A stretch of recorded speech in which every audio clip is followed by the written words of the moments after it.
ঢাকা মহানগর গোয়েন্দা police DB কার্যালয়ে অভিযান চালিয়েছে বাংলাদেশ সেনাবাহিনী। অনেকে আটকে রয়েছে এমন খবর চাউর হলেও অভিযানে সেখানে কাউকে পাওয়া যায়নি।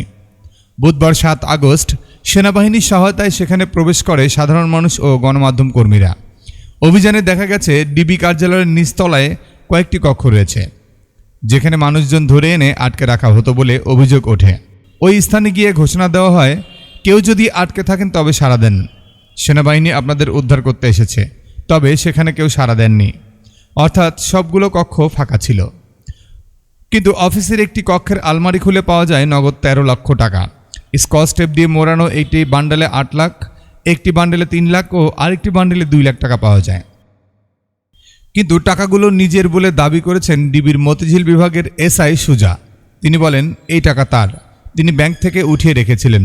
বাড়ি যাবেন বলে তিনি টাকাগুলো নিতে বুধবার ৭ আগস্ট ডিবি কার্যালয়ে যান। পরবর্তীতে টাকাগুলো নিয়ে তিনি বের হতে পারেননি।